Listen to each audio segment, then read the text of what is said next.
Rekonstruksi pembunuhan ibu dan anak di Pontianak, Kalimantan Barat ricuh.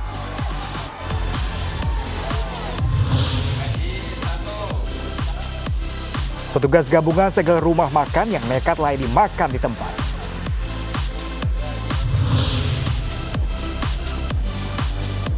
Rilis film James Bond No Time to Die ditunda lagi.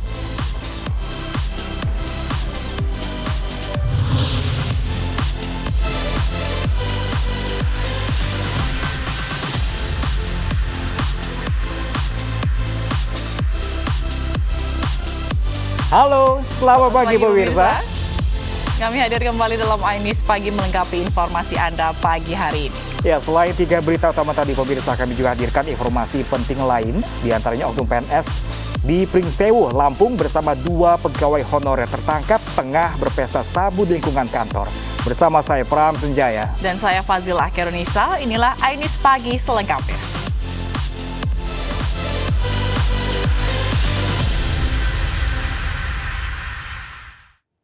Melaju dengan kecepatan tinggi, sebuah motor terpleset dan menabrak truk dari arah berlawanan. Ya, akibatnya 3 pengendara motor berboncengan tersebut tewas di lokasi.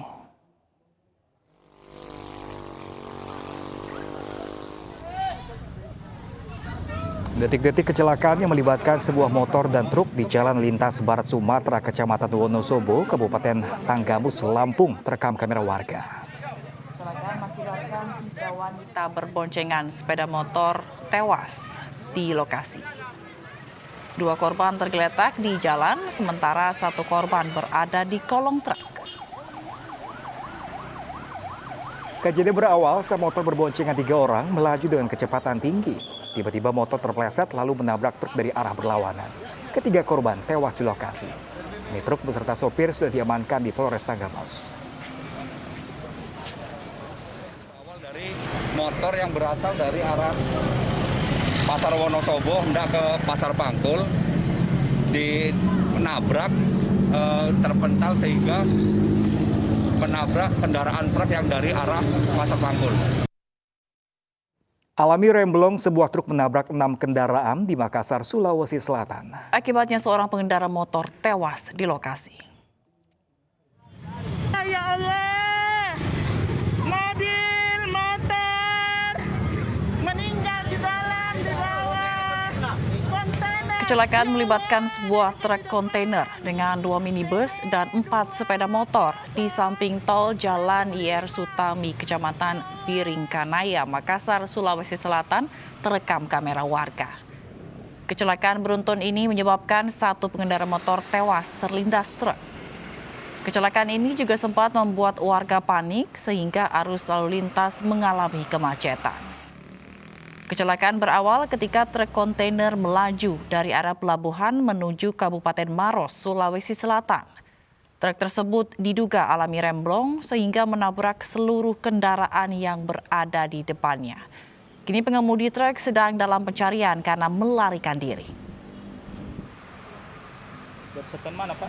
Remnya blong, namun untuk memastikan kendaraan tersebut apakah betul remnya bolong atau tidak, kami sudah koordinasi dengan Dinas Perhubungan bagian masalah teknis kelaikan jalan kendaraan.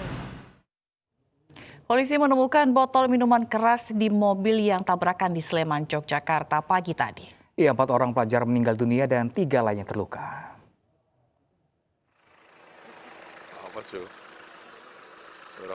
Dari hasil penyelidikan Satlantas Polres Sleman menemukan sejumlah fakta terkait kecelakaan yang melibatkan 2 minibus dan menewaskan 4 orang dan melukai 3 lainnya di Jalan Magelang kilometer 7,8 Sendang Ngadi, Melati, Sleman, Sabtu pagi. Di minibus yang dikendarai 7 pelajar dari Semarang, Jawa Tengah, polisi menemukan 4 botol minuman keras. Diduga para pelajar yang akan berwisata di Pantai Indrayanti, Gunung Kidul dalam keadaan mabuk karena botol miras dalam keadaan bekas dikonsumsi. Selain itu, pengendara mobil sewaan ini tidak memiliki surat izin mengemudi karena masih berusia 16 tahun. Mereka keseluruhan adalah pelajar dan mayoritas anak di bawah umur. Jadi usia sekitaran 14, 16 hingga 19 tahun. seperti itu. Untuk pengemudi sendiri usianya baru sekitar 16 sampai 17 tahun, Pak. Tapi belum punya SIM dan segala macam. Ya, betul. Untuk miras, 2 miras botolan, kemudian ada 2 miras juga yang dikemas di botol kemasan tanpa merek, yang kita duga mungkin awalnya oplosan ya itu ya. Kecelakaan terjadi ketika mobil minibus H6571RG yang datang dari arah Semarang dan melaju kencang, tiba-tiba oleng dan hilang kendali, sehingga menabrak pembatas jalan dan masuk jalur berlawanan. Naas dari arah sebaliknya datang minibus lain, sehingga tabrakan tak terhindarkan. Mobil baru berhenti setelah menabrak rumah warga. Pagi tadi dari sana tuh lewat mobil-mobil itu dari arah Semarang itu. Terus mabuk tuh dia, orang-orang itu. Mabuk terus melompat di sini, terus nyikat yang mobil expander dari sini itu. Dia meninggal langsung, tadi 4 orang tadi. 4 korban meninggal dievakuasi ke Rumah Sakit Bayangkara dan 3 yang terluka dievakuasi ke 2 rumah sakit. Polisi akan melanjutkan penyelidikan terkait temuan minuman keras di mobil para korban. Dari Yogyakarta, Gunanto Farhan, iNews melaporkan. Sementara itu, pemirsa, Wakil Bupati Jeneponto, Sulawesi Selatan, Paris Yasir bersitegang dengan seorang pedagang dalam pembagian kios relokasi pemulihan pasar. Pedagang yang mengamuk nyaris pingsan karena menganggap pembagian kios tidak adil.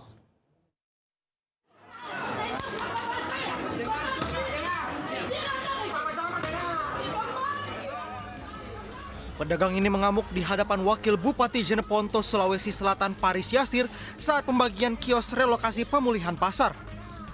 Ia mengamuk dan menangis sambil memukul meja di hadapan Wakil Bupati Jeneponto.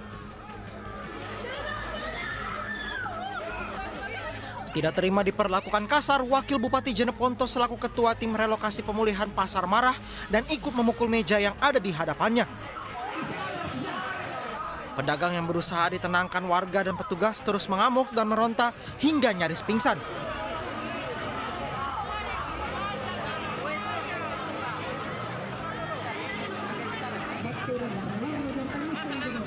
Pedagang ini kesal karena menganggap pembagian kios relokasi dianggap tidak adil.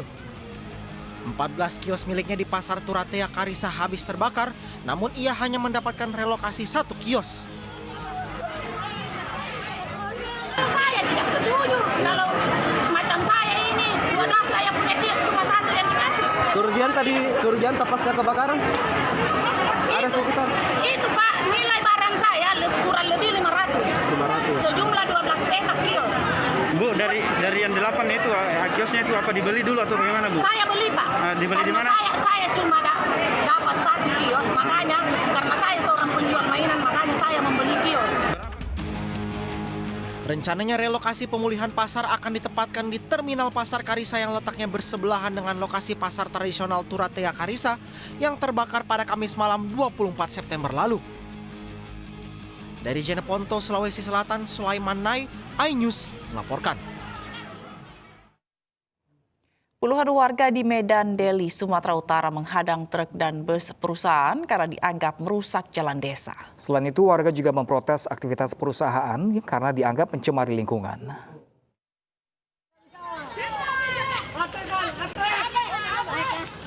Sejumlah warga menghentikan kendaraan milik pabrik pengolahan kelapa sawit di lingkungan 14 Platina 3 Medan Deli, Sumatera Utara. Seluruh kendaraan baik bus ataupun truk dihadang warga sehingga aktivitas perusahaan terganggu. Warga protes hilir mudik kendaraan pabrik kelapa sawit ini membuat jalan rusak, banjir hingga pencemaran air. Rumah retak, apalagi saya Pak, rumah saya di sudut itu. Jadi tolong dibicarakan sama Musimas supaya dipertimbangkan masyarakat ini.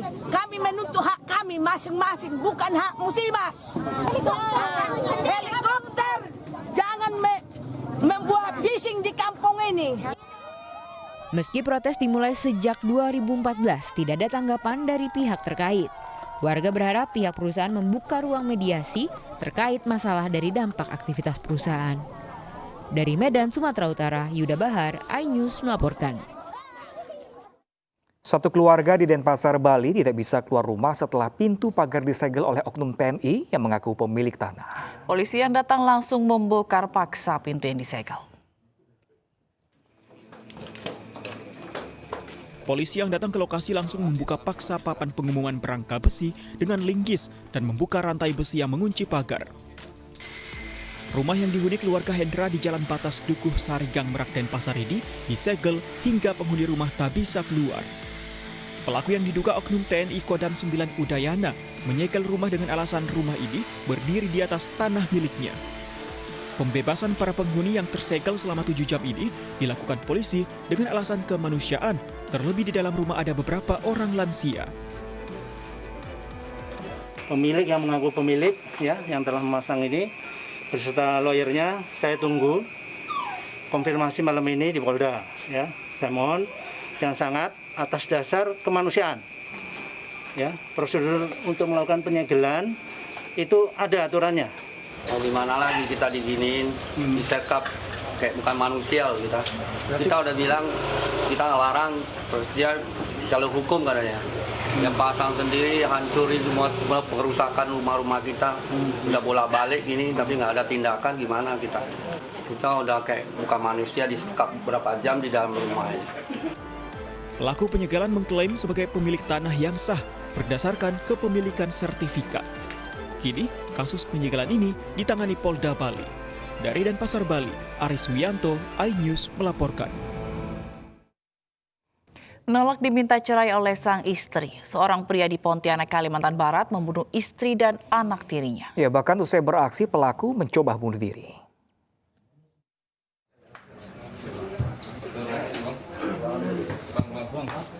Pelaku pembunuhan 2 nyawa sekaligus di Pontianak, Kalimantan Barat tak berhenti menangis. Bahkan saat diamankan, pelaku coba meminum racun rumput untuk mengakhiri hidupnya. Beruntung, polisi sigap mencegah aksi pelaku.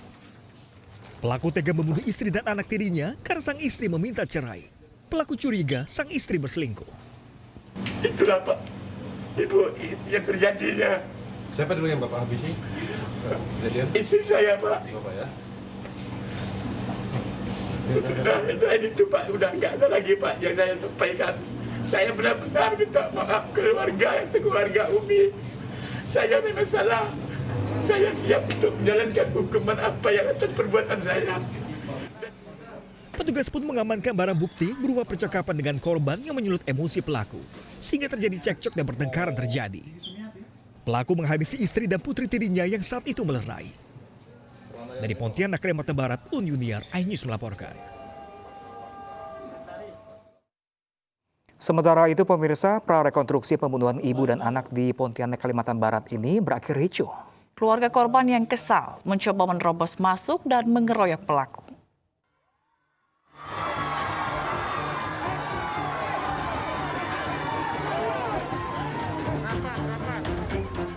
Prarekonstruksi kasus pembunuhan istri dan anak tiri oleh pelaku bernama AL di Jalan Tanjung Harapan, Pontianak Timur, Kalimantan Barat, ricuh. Keluarga korban yang datang untuk melihat jalannya rekonstruksi mengamuk dan mencoba mengejar pelaku. Polisi sempat kewalahan menghalau desakan dari keluarga korban. Namun kemudian emosi keluarga bisa diredam. Prarekonstruksi sebanyak 22 adegan dari mulai kedatangan pelaku ke rumah korban, kemudian mengetok pintu yang cocok dengan hasil perbincangan korban GB yang cocok. Kemudian masuk ke dalam, pelaku sempat berdiskusi, sempat ngomong dengan korban SS, sampai dengan pelaku mengambil besi, kemudian masuk lagi, kemudian melakukan pemukulan kepada korban SS, sampai dengan pelaku meninggalkan TKP. Pelaku terancam hukuman penjara 15 tahun dan kini ditahan di Mapolres Pontianak Kota untuk pemeriksaan. Sebelumnya, pelaku yang merupakan suami dan ayah tiri korban sempat berupaya bunuh diri dengan minum racun rumput saat hendak ditangkap sehingga dibawa ke rumah sakit. Dari Pontianak, Kalimantan Barat, Yuniar, iNews melaporkan. Seorang oknum PNS bersama 2 pegawai honorer tertangkap karena kedapatan berpesta sabu di lingkungan kantor. Bahkan oknum PNS tersebut diketahui adalah residivis kasus yang sama pada tahun 2012.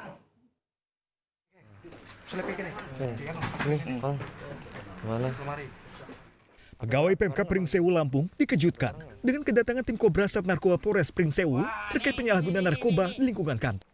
Wah, kita lihat. Nah, ini di sini. Ini di sini nih. Penggerebekan ini berdasarkan informasi dari masyarakat bahwa di salah satu gudang di komplek Pemkab ini sering digunakan untuk pesta sabu. Benar saja, sejumlah barang bukti berupa alat hisap sabu, pipa kaca pirak dan plastik bekas pakai ditemukan petugas. Alhasil, seorang PNS dan pegawai honorer yang baru selesai pesta sabu di gudang tersebut diamankan. Keduanya 4 bulan ini kerap berpesta sabu di kantor. Tidak hanya itu, 3 orang lain ikut ditangkap, yakni seorang pegawai honorer dan 2 warga sipil. Saudara DM dan AS pada waktu itu sedang menggunakan narkoba. Satu oknum PNS tersebut diketahui menjabat sebagai Kasubag Umum pada kantor Disduk Capil Pringsewu. Pelaku juga seorang residivis kasus yang sama dan sudah jalani vonis pada tahun 2012. Dari Pringsewu Lampung, Indra Sregar, iNews melaporkan. Polisi periksa pelaku penghinaan Wakil Presiden Ma'ruf Amin. Informasi selengkapnya sesaat lagi, tetaplah bersama kami.